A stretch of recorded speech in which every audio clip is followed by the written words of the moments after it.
Blue tea குடிக்கிறதுனால வரக்கூடிய 5 முக்கிய நன்மைகள் என்ன அப்படின்றத தான் இந்த வீடியோல நீங்க பார்க்க போறீங்க. அது என்ன ப்ளூ டீ அப்படின்னு கேட்டீங்கன்னா, இந்த சங்கு பூ அதுதான் ப்ளூ பீ ஃப்ளவர் அப்படின்னு சொல்றாங்க. ஸோ இந்த சங்கு பூ உங்களுக்கு நிறைய இடங்கள்ல கிடைக்குது. அந்த சங்கு பூவை எடுத்துட்டு அதுல நீங்க டீ போட்டு குடிக்கலாம். சும்மா தண்ணியில போட்டு சுட வச்சு உங்களுக்கு தேவையான ஸ்வீட் நீங்க ஆட் பண்ணிக்கலாம். ஸ்வீட் இல்லாம சும்மா குடிச்சா இன்னும் ரொம்ப ஹெல்தி. ஸோ உங்களுக்கு தேவையான சுகர் நீங்க ஆட் பண்ணிக்கலாம். சுகர் இல்லாம இனிப்பு எதுவுமே நீங்க ஆட் பண்ணாம குடிச்சீங்கன்னா இன்னுமே ரொம்ப ரொம்ப நல்லது. ஸோ இந்த ப்ளூ டீ இது உடல் எடையை குறைக்கிறதுக்கு ரொம்ப ரொம்ப உதவியா இருக்கு. அதை தாண்டி என்னென்ன நன்மைகள் அப்படின்னு பாத்தீங்கன்னா, நம்பர் 1 உடல் ஆரோக்கியம். ஆன்டி ஆக்சிடென்ட்ஸ் இதுல அதிகமா இருக்கிறதுனால உடலை வலுவாகவும் ஆரோக்கியமாகவும் உங்க ஹோல் பாடி எய்மையும் வச்சுக்கும். நம்பர் 2 உங்க சரும ஆரோக்கியத்துக்கும் ரொம்ப நல்லது. இதுல வைட்டமின்ஸ் தாதுக்கள் நிறைய இருக்கிறதுனால உங்க சருமத்தை ரொம்ப பளபளப்பாகவும் ஆரோக்கியமாகவும் வச்சுக்கும். நம்பர் 3 ஆன்டி ஆக்சிடென்ட்ஸ் அதுல அதிகமா இருக்கிறதுனால ஆல்ரெடி சொல்ல மாதிரி உங்க சருமத்தை ரொம்ப இளமையாகவும் இது வச்சுக்கும். இதுல இருக்கக்கூடிய ஆந்தோசைனின் அப்படின்ற அமிலம் உங்க உச்சம் தலையை ரொம்ப ஆரோக்கியமா பார்த்துக்கும். அதனால கூந்தலுடைய வளர்ச்சி நல்லாவே இருக்கும் அப்படின்னு சொல்றாங்க. நம்பர் 4 நல்ல தூக்கம் வரும். சோ உங்களுக்கு தூக்கம் சரியா வர மாட்டேங்குது அப்படின்ற பட்சத்துல நைட்டு தூங்க போறதுக்கு முன்னாடி இந்த ப்ளூ டீயை நீங்க குடிச்சிட்டு போகலாம். நல்ல நிம்மதியான தூக்கம் வரும். நம்பர் 5 உங்க மென்டல் ஹெல்த்துக்கு இது ரொம்ப ரொம்ப நல்லது. மனநிலையை ரொம்ப அமைதிப்படுத்தும். ரொம்ப கிளம்சியா இருக்கு, மைண்ட் ரொம்ப ஒரு மாதிரி இருக்கு அப்படின்ற பட்சத்துல நார்மல் டீ அப்படின்னு நீங்க போறதுக்கு பதிலா அப்பப்போ இந்த ப்ளூ டீயும் குடிச்சு பாருங்க. உங்களுக்கே அந்த பாடியில ஒரு டிஃபரன்ஸ், மைண்ட் ரெஃப்ரெஷ்டா இந்த மாதிரிலாம் இருக்கும். இந்த வீடியோ உங்களுக்கு பயனுள்ளதா இருந்ததா அப்படின்ற உங்களுடைய கருத்துக்களை கீழே கமெண்ட் பாக்ஸ்ல ரியா கூட ஷேர் பண்ணலாம்.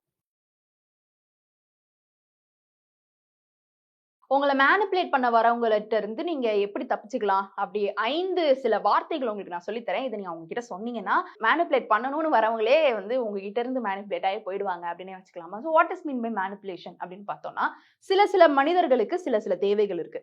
அந்த தேவைகளை ஜென்யூனா கேட்டு ஒரு பர்சன் கிட்டயோ ஒரு இடத்துல இருந்தோ வாங்கிக்கிறதுக்கு பதிலா அதுல கொஞ்சம் கூட விருப்பமே இல்லாத ஒருத்தவங்க கிட்ட போய் அவங்கள மேனிபுலேட் பண்ணி, அதாவது அவங்க தான் அதை பண்றாங்கன்றதே அவங்களுக்கே தெரியாத மாதிரி அவங்கள கன்வின்ஸ் பண்றதுன்றதை விட மேனிபுலேட் பண்றதுன்றது அவங்களுக்கு தெரியாமலேயே அவங்கள ஒரு விஷயம் பண்ண வைக்கிறது. ஆப்வியஸ்லி தெரிஞ்சுதான் பண்ணுவாங்க. இருந்தாலுமேவும் அந்த ஆப்போசிட்ல இருக்கிற மனிதர் ஒரு வகையில ஏமாற்றப்படுறார் அப்படின்னே சொல்லலாம்.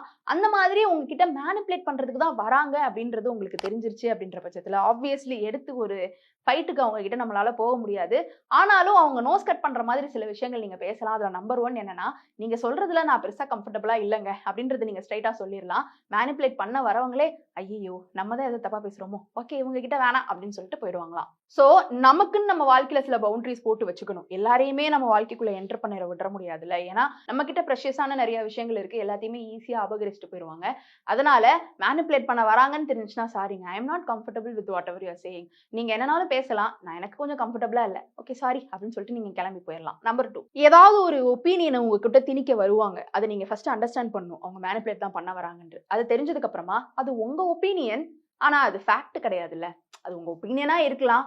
ஆனா அதுதான் ஃபேக்ட் இல்ல அப்படின்றத சொல்லும் பொழுது ஒருவேளை நம்ம ஒப்பீனியனை அவங்க கிட்ட திணிக்க பாக்குறோமோ அப்படின்ற ஒரு புரிதல் அவங்களுக்கு கண்டிப்பா வந்துடும். நம்பர் 3 உங்களுக்கு இதுதான் நல்லது அப்படின்ற மாதிரி ஒரு விஷயத்தை எடுத்துட்டு உங்ககிட்ட திணிக்க பார்ப்பாங்க. அது உங்களுக்கு பிடிக்காத ஒரு விஷயமா இருக்கும். அந்த மாதிரி சூழல்ல எனக்கு எது நல்லதுன்னு எனக்கு தெரியும், நீங்க உங்க வேலையை பாக்குறீங்களா அப்படின்னு ஓப்பனா சொல்லிடலாம் அப்படின்னு சொல்லப்படுது.